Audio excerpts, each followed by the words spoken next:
Adam Yudhistira, 39 tahun, adalah seorang diplomat di Kementerian Luar Negeri, tepatnya di Direktorat Perlindungan Warga Negara. Ia bukan tipe orang yang suka mencari perhatian. Rekan-rekannya mengenalnya sebagai pribadi yang teliti, pendiam, dan sangat berdedikasi. Namun di balik sikap tenangnya, Adam sedang memegang sebuah kasus yang luar biasa berbahaya.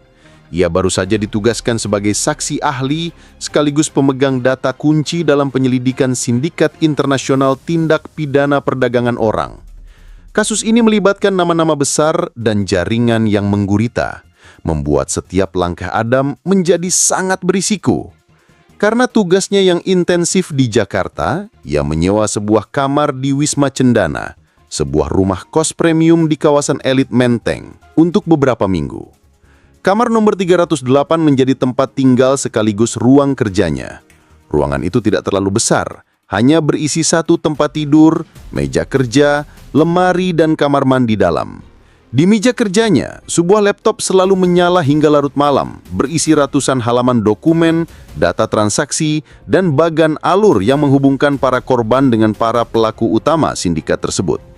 Adam sadar sepenuhnya akan bahaya yang ia hadapi. Karena itu, ia selalu memastikan pintu kamarnya yang menggunakan sistem kunci kartu pintar atau smart lock selalu tertutup rapat. Ia percaya sistem keamanan modern itu bisa melindunginya. Ia tidak pernah tahu bahwa ancaman terbesar bukanlah datang dari upaya mendobrak pintu, melainkan dari konspirasi yang sudah merasuk ke dalam sistem internal Wisma itu sendiri. Setiap malam sebelum tidur, ia selalu menelpon istrinya di Yogyakarta, memberinya kabar tanpa pernah sedikit pun menyinggung tentang tekanan atau ancaman yang mungkin ia rasakan. Baginya sikapnya yang terlalu tenang inilah yang justru membuatnya menjadi target yang mudah dipetakan. Wisma Cendana dikelola oleh dua sosok kunci, Pak Basuki, sang pemilik, dan Suryo, penjaga kos kepercayaan yang sudah bekerja belasan tahun. Pak Basuki adalah seorang pengusaha yang penampilannya selalu necis, tetapi di balik layar, bisnisnya sedang diambang kehancuran. Ia memiliki hutang dalam jumlah besar kepada pihak yang salah, dan para penagih hutang mulai bertindak agresif. Suryo, di sisi lain, adalah pria sederhana yang sangat patuh. Ia tidak banyak bicara dan akan melakukan apapun yang diperintahkan oleh Pak Basuki tanpa bertanya. Baginya, Pak Basuki adalah penolong yang memberinya pekerjaan. Kepatuhan buta Suryo dan kerakusan Pak Basuki yang terdesak keadaan menciptakan kombinasi sempurna untuk sebuah kejahatan. Sekitar seminggu sebelum kematian Adam, seorang pria berpakaian api menemui Pak Basuki di kantornya. Pria itu memperkenalkan diri sebagai konsultan bisnis dan langsung ke pokok persoalan. Ia tahu tentang masalah keuangan Pak Basuki. Ia menawarkan sebuah solusi. Sejumlah besar uang tunai cukup untuk melunasi semua hutangnya dan memulai hidup baru. Syaratnya ada dua. Pertama, berikan akses penuh terhadap sistem CCTV Wisma, termasuk kata sandi ke digital video recorder atau DVR. Kedua, perintahkan Suryo untuk mengikuti instruksi dari sebuah nomor telepon sekali pakai pada malam yang akan ditentukan. Pak Basuki awalnya ragu, keringat dingin membasahi keningnya. Ia sadar ini bukan permintaan biasa. Namun bayangan lilitan hutang dan ancaman para penagihnya membuatnya gelap mata. Ia akhirnya setuju. Sore harinya ia memanggil Suryo. Suryo, nanti akan ada pekerjaan khusus untukmu. Ada tamu penting yang perlu privasi total. Nanti akan ada yang menelponmu. Ikuti saja semua perintahnya. Ini demi keamanan Wisma kita. Anggap saja ini bagian dari pelayanan VIP, ujar Basuki. Suryo, tanpa curiga sedikit pun, hanya mengangguk patuh. Roda konspirasi telah berputar. Eksekutor yang disewa untuk menghabisi nyawa Adam bukanlah pembunuh bayaran biasa. Ia adalah seorang spesialis dalam operasi senyap dan rekayasa TKP. Ia tidak pernah meninggalkan jejak forensik, dan karyanya selalu berhasil mengelabui penyelidik tingkat pertama, seringkali ditutup sebagai kasus bunuh diri atau kecelakaan. Selama 10 hari, ia mempelajari targetnya. Dari sebuah unit apartemen di seberang jalan, dengan peralatan canggih, ia memetakan segalanya. Ia tidak hanya mengamati Adam, tetapi juga seluruh ekosistem Wisma Cendana. Ia tahu jadwal pergantian penjaga. Ia tahu di mana letak ruang server CCTV. Dan yang terpenting, ia menemukan kelemahan desain pada jendela kamar-kamar di lantai 3. Jendela itu bisa dibuka dari luar dengan sebuah alat khusus berbahan logam tipis yang kuat, tanpa meninggalkan bekas congkelan yang jelas. Rencananya pun terbentuk. Ia tidak akan masuk melalui pintu. Ia akan masuk melalui jendela saat targetnya sudah tertidur. Namun, ia butuh CCTV mati total pada saat ia beraksi. Disinilah peran Pak Basuki dan Suryo menjadi penting. Sang eksekutor tidak perlu repot-repot meretas sistem dari jarak jauh. Ia hanya perlu memberikan instruksi. Melalui telepon sekali pakai, ia menghubungi Suryo dan memberinya perintah yang sangat spesifik dan sederhana. Pada jam yang akan saya tentukan, pergi ke ruang server. Di sana ada alat perekam CCTV berwarna hitam, DVR. Cabut kabel powernya. Di sebelahnya ada kotak putih dengan lampu berkedip, router internet. Cabut juga kabel powernya. Jangan bertanya, lakukan saja dan bosmu akan sangat berterima kasih. Bagi sang eksekutor, membunuh itu mudah. Yang sulit adalah menciptakan cerita yang akan dipercaya semua orang sesudahnya. Dan untuk Adam Yudhistira, cerita yang ia siapkan adalah sebuah tragedi bunuh diri seorang diplomat yang depresi. Malam eksekusi telah ditentukan. Sang eksekutor sudah berada di pos pengawasannya di seberang jalan, memonitor pergerakan Adam melalui akses CCTV yang sudah ia miliki. Ia melihat Adam pulang sekitar pukul 19.45 dan masuk ke kamarnya pada pukul 20. Ia menunggu dengan sabar. Operasi ini membutuhkan ketenangan dan presisi waktu yang sempurna. Ia perlu memastikan Adam sudah benar-benar berada di dalam kamar dan tidak akan keluar lagi untuk waktu yang lama. Ia terus mengamati, menunggu momen yang paling lengang. Tepat pukul 21.11, sang eksekutor mengirimkan pesan teks ke telepon sekali pakai yang dipegang Suryo. Pesan itu hanya berisi satu kata, sekarang. Di Wisma Cendana, Suryo yang sedang berjaga di pos depan menerima pesan itu. Jantungnya sedikit berdebar, tapi ia teringat pesan Pak Basuki. Dengan langkah santai agar tidak menarik perhatian, ia berjalan menuju ruang server di lantai dasar. Ruangan itu tidak terkunci. Di dalamnya, sesuai instruksi, ia melihat sebuah kotak hitam besar dengan beberapa lampu kecil menyala, DVR. Di sebelahnya, sebuah router internet juga berkedip. Tanpa berpikir panjang, ia membungkuk dan mencabut kedua kabel power dari stop kontak. Seketika, layar monitor CCTV di pos jaga menjadi gelap. Semua kamera di Wisma, termasuk di koridor lantai 3, mati total. Di seberang jalan, layar laptop sang eksekutor juga kehilangan sinyal. Jendela kegelapan selama 1 jam lebih yang ia butuhkan kini telah terbuka. Ia segera berkemas, mengenakan pakaian serba hitam, sarung tangan, dan peralatannya. Waktunya beraksi telah tiba. Kematian Adam Yudhistira kini tinggal menunggu waktu. Sebelum semua mata digital di Wisma Cendana dibutakan, rekaman CCTV sempat menangkap jam-jam terakhir kehidupan normal Adam Yudhistira. Pukul 19.57, kamera di lobi merekamnya masuk, membawa sebuah tas kerja di tangan kanan dan sebuah kantong plastik putih berisi makanan di tangan kiri. Ia tampak lelah, namun berjalan dengan tenang. Ia menyapa Suryo di meja resepsionis dengan anggukan singkat sebelum naik ke kamarnya. Pukul 20.00, CCTV di koridor lantai 3 merekamnya membuka pintu kamar 308 dengan kartu akses dan masuk, lalu menutup pintu di belakangnya. Di dalam kamar, Adam meletakkan makanannya di meja dan langsung membuka laptopnya. Ia bekerja selama hampir 1,5 jam, sesekali menyuap makanan yang sudah dingin. Sekitar pukul 21.30, ia melakukan panggilan video dengan istrinya. Percakapan itu normal, membahas kegiatan anak mereka di sekolah dan rencana Adam untuk pulang di akhir pekan. Tidak ada sedikit pun tanda-tanda depresi atau ketakutan dalam suaranya. Setelah menutup telepon, ia kembali bekerja. Pukul 23.24, kamera koridor kembali merekam pintu kamar 308 terbuka. Adam keluar dengan sebuah kantong plastik hitam di tangan kirinya, berisi sampah dari makan malamnya. Ia berjalan ke ujung koridor untuk membuangnya. 2 menit kemudian, pukul 23.26, ia terekam kembali masuk ke dalam kamarnya. Itulah citra terakhir Adam Yudhistira yang terekam oleh kamera. Beberapa menit setelah itu, pada pukul 21.11.24 waktu server, seluruh sistem CCTV di Wisma itu mati. Kegelapan total menyelimuti setiap sudut koridor, memberikan panggung yang sempurna bagi sang eksekutor untuk memulai babak terakhirnya. Saat CCTV mati, sang eksekutor sudah bergerak. Ia memanjat dinding belakang Wisma yang minim penerangan dan mencapai balkon kecil di luar jendela kamar 308. Dengan alat logam tipis yang sudah ia siapkan, ia menyelipkannya di celah jendela. Dengan sedikit tekanan yang terukur, kunci grendel di bagian dalam berhasil ia geser. jendela terbuka tanpa suara decitan sedikit pun. Di dalam, Adam masih duduk di depan laptopnya, begitu fokus hingga tidak menyadari kehadiran sesosok bayangan yang masuk ke kamarnya. Sang eksekutor bergerak cepat. Sebelum Adam sempat menoleh, sebuah kain yang sudah dibasahi kloroform membekap mulut dan hidungnya dari belakang. Adam terkejut, mencoba meronta, namun tenaganya hilang dengan cepat.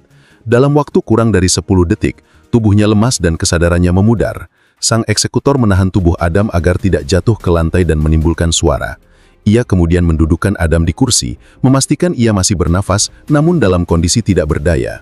Misi pertama selesai, target berhasil dilumpuhkan tanpa perlawanan dan tanpa suara. Setelah itu, ia mengambil laptop dan ponsel milik Adam, bukan untuk dicuri, tetapi untuk diambil datanya. Menggunakan perangkat khusus, ia menyalin seluruh isi hard drive laptop dan memori ponsel ke dalam sebuah penyimpanan portabel. Setelah semua data sensitif terkait kasus TPPO berhasil diamankan, ia meletakkan kembali laptop dan ponsel itu di atas meja. Kini, saatnya untuk misi kedua, menghilangkan saksi dan menciptakan sebuah mahakarya ilusi. Ketika Adam mulai sedikit siuman, pengkhianatannya kabur. Hal pertama yang ia lihat adalah sang eksekutor berdiri di hadapannya, menunjukkan layar sebuah tablet. Di layar itu tertampang siaran langsung dari kamera tersembunyi yang mengarah ke teras rumahnya di Yogyakarta, tempat kedua anaknya biasa bermain. Ancaman itu begitu jelas tanpa perlu diucapkan. Wajah Adam memucat, rasa takut yang luar biasa mengalahkan sisa-sisa keinginannya untuk melawan. Ia tahu nyawa keluarganya menjadi taruhan. Sang eksekutor kemudian meletakkan satu gulung lakban kuning di atas meja, jenis lakban yang biasa dipakai untuk industri. "Kau akan melakukannya sendiri," bisik sang eksekutor untuk pertama dan terakhir kalinya. Agar terlihat seperti pilihanmu. Dengan tangan gemetar, Adam mengambil gulungan lakban itu, meninggalkan sidik jarinya dengan jelas di seluruh permukaan gulungan.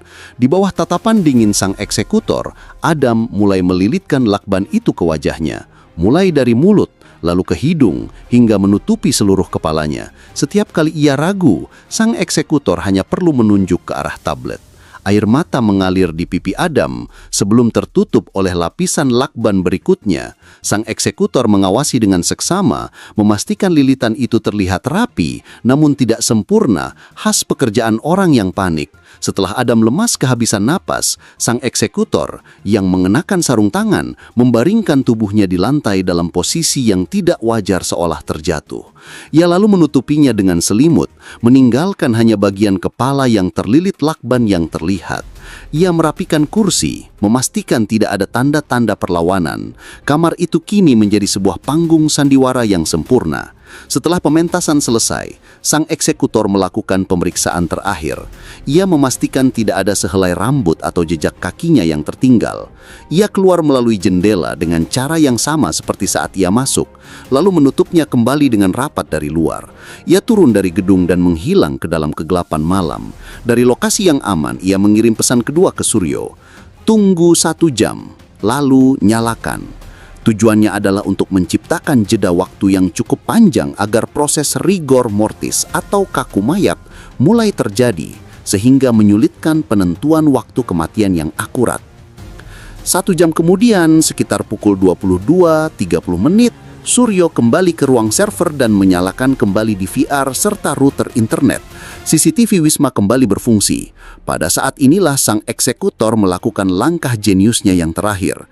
Menggunakan akses yang ia punya, ia meretas sistem CCTV secara real time. Ia mengubah sudut pandang kamera di koridor lantai 3. Jika sebelumnya kamera itu menyorot lurus ke sepanjang koridor, kini ia mengarahkannya untuk fokus secara sempurna ke pintu dan jendela kamar 308. Tujuannya adalah untuk menciptakan bukti palsu, seolah-olah ada yang curiga dan sengaja mengarahkan kamera ke kamar itu sebelum penemuan mayat. Ini akan membuat polisi bingung. Setelah itu, untuk memperkuat alibinya, Suryo melakukan 2 hal sesuai instruksi. Pada pukul 00.27, ia berjalan mondar-mandir di depan kamar Adam sambil berpura-pura menelpon. Lalu pada pukul 2.20, ia kembali lewat sambil membawa sapu, sengaja melirik ke arah jendela. Semua tindakan ini direkam oleh CCTV yang sudah kembali menyala, dirancang untuk mendukung ceritanya nanti bahwa ia hanya melakukan tugasnya sebagai penjaga kos. Keesokan paginya, sesuai skenario, drama dimulai. Istri Adam di Yogyakarta menelpon Suryo dengan panik, mengatakan bahwa suaminya tidak bisa dihubungi sejak semalam. Suryo memainkan perannya sebagai penjaga yang peduli, segera mengajak seorang petugas kebersihan untuk memeriksa kamar 308. Seluruh adegan ini terekam dengan jelas oleh CCTV yang sudutnya sudah diatur dengan sempurna. Mereka tiba di depan pintu, mengetuk berulang kali dan memanggil nama Adam. Tidak ada jawaban. Suryo mencoba membuka pintu dengan kartu akses master, tetapi gagal. Pintunya dikunci dari dalam. Katanya kepada rekannya, cukup keras agar suaranya mungkin terekam oleh mikrofon CCTV. Lalu, Suryo memulai bagian terpenting dari sandiwaranya. Ia menyalakan kamera ponselnya dengan alasan untuk dokumentasi bagi pemilik dan keluarga. Kemudian, ia mendekati jendela.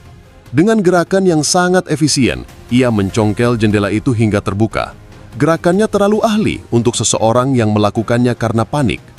Ia memasukkan tangannya, meraih grendel pintu dan membukanya dari dalam. Begitu pintu terbuka dan mereka melihat kondisi di dalam, rekannya menjerit, sementara Suryo bertindak panik dan segera menelpon polisi. Kepada polisi yang datang, ia menceritakan semua kronologi versinya. Ditelepon istri korban, mencoba membuka pintu dan terpaksa membuka jendela. Ia juga menyerahkan rekaman CCTV dan video dari ponselnya sebagai bukti kejujurannya.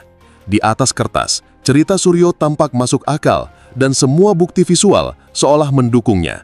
Laporan awal dari tim lapangan tergeletak di meja saya, dengan kesimpulan tersirat yang mengarah pada bunuh diri. Saya mendorong laporan itu ke samping dengan punggung tangan. Omong kosong, ini bukan bunuh diri. Ini adalah sebuah pertunjukan sandiwara yang dieksekusi dengan sempurna. Terlalu sempurna hingga justru terlihat cacat di mata saya. Saya tidak akan membiarkan kasus ini ditutup dengan sebuah kebohongan. Pagi itu juga saya membentuk sebuah tim investigasi khusus yang saya beri nama sandi, Operasi Sonata Sunyi, karena pembunuhan ini dilakukan dalam keheningan total. Tim ini kecil, hanya terdiri dari 5 orang penyidik terbaik dari unit saya, ditambah 2 ahli forensik digital dari Mabes Polri. Rapat pertama kami singkat dan padat. Saya berdiri di depan papan tulis putih, mengabaikan semua teori tentang depresi atau masalah pribadi korban.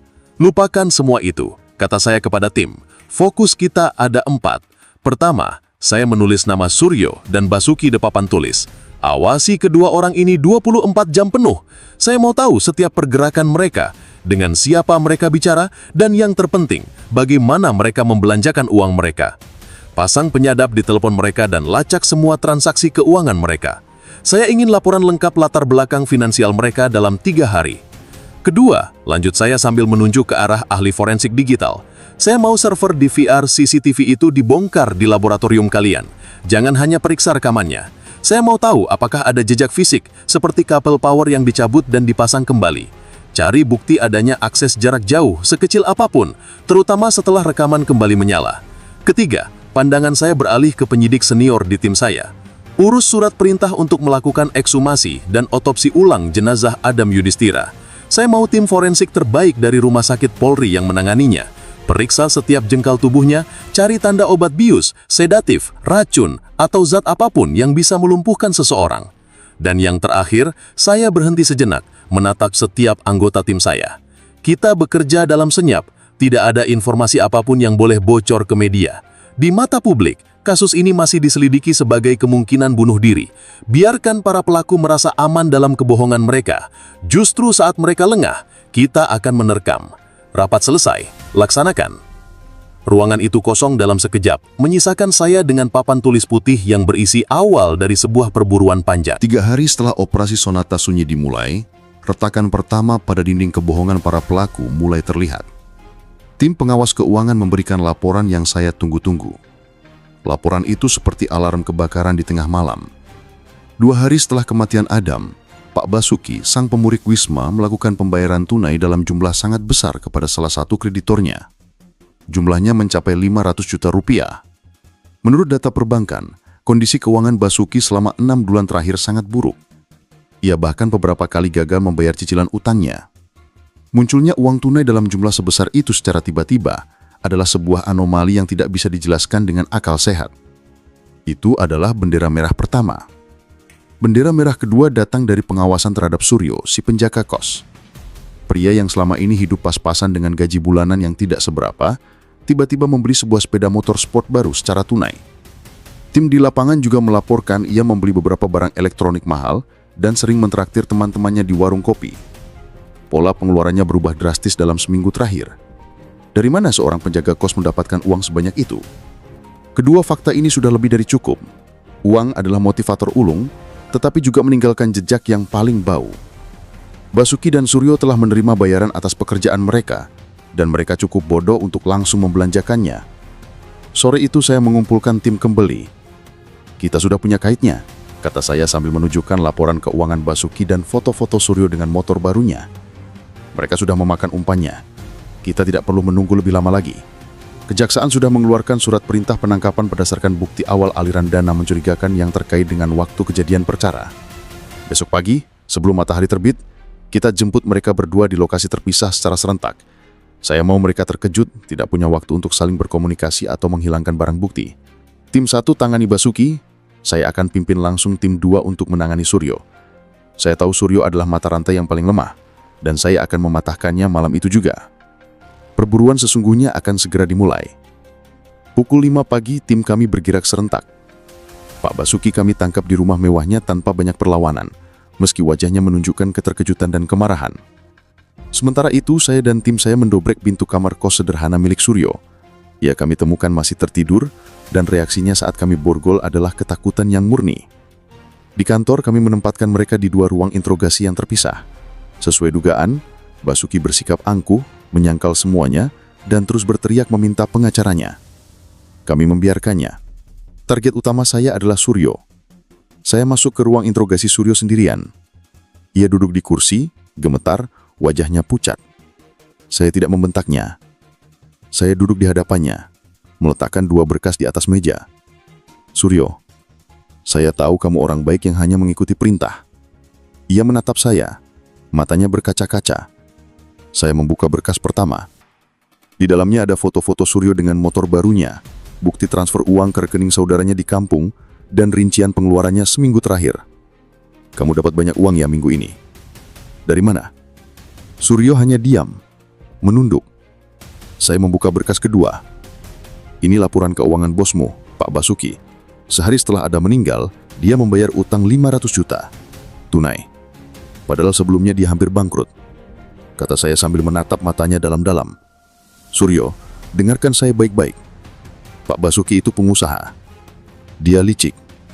Dia akan mengorbankan siapapun untuk menyelamatkan dirinya. Saat ini pengacaranya sedang bekerja keras untuk melemparkan semua kesalahan kepadamu. Mereka akan bilang kaulah yang bersekongkol dengan pembunuh Adam demi uang, dan Pak Basuki tidak tahu apa-apa.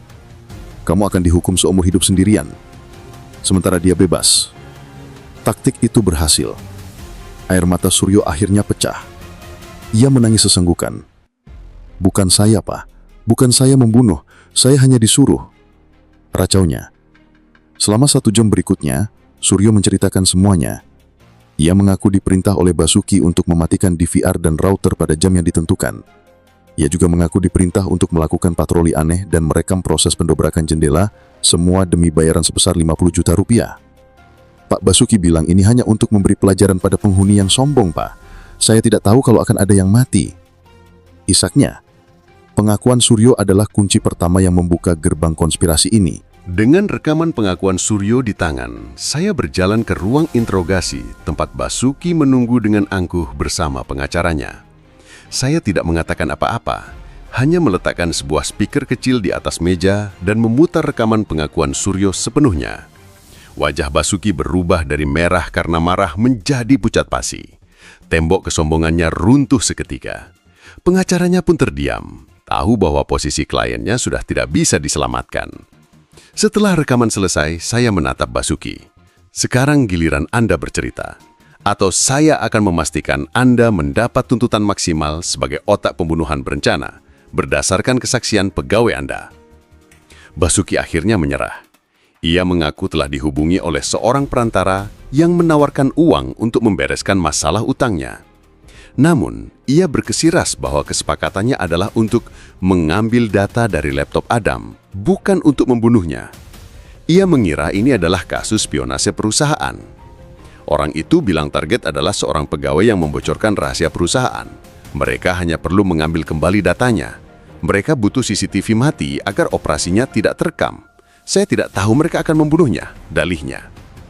Ia memberikan deskripsi fisik perantara itu, seorang pria berperawakan tegap dengan bekas luka di pelipisnya. Di saat yang bersamaan, telepon saya berdering. Panggilan itu dari laboratorium forensik. Kabar yang mereka bawa adalah paku terakhir untuk peti mati para pelaku. Pertama, analisis digital pada DVR CCTV mengkonfirmasi adanya jeda daya selama tepat 78 menit. Lebih penting lagi, mereka menemukan jejak remote login atau akses jarak jauh ke sistem beberapa menit setelah DVR kembali menyala. Jejak ini sangat canggih, dilapis melalui berbagai server di luar negeri. Namun, jejak terakhir mengarah ke sebuah jaringan telepon satelit terenkripsi yang sering digunakan oleh organisasi kriminal tingkat tinggi. Ini membuktikan adanya keterlibatan seorang profesional. Kabar kedua datang dari tim otopsi ulang. Mereka menemukan residu midazolam, sejenis obat penenang kerja cepat dalam sampel darah Adam. Korban telah dibius sebelum dieksekusi. Semua kepingan puzzle kini mulai menyatu dengan sempurna. Kasus ini telah berevolusi. Dari yang semula diduga bunuh diri, kini menjadi kasus pembunuhan berencana oleh sindikat internasional. Suryo dan Basuki hanyalah bidak kecil yang dikorbankan.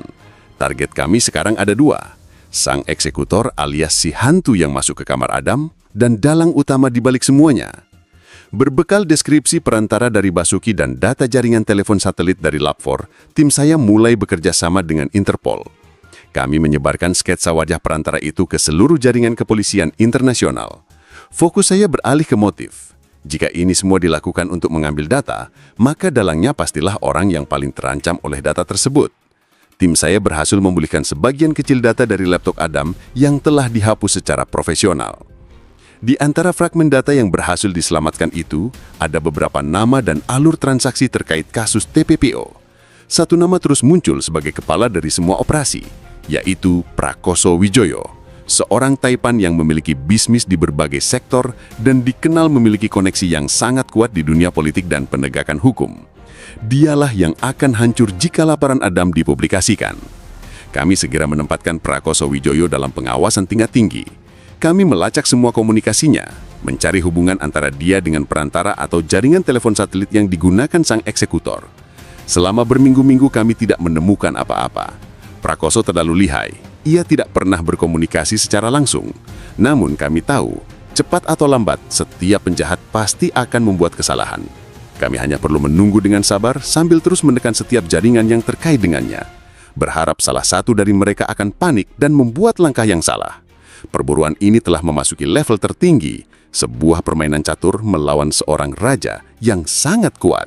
Setelah hampir 2 bulan penyelidikan senyap, langkah salah yang kami tunggu-tunggu akhirnya terjadi. Bukan dari Prakoso, tetapi dari sang eksekutor.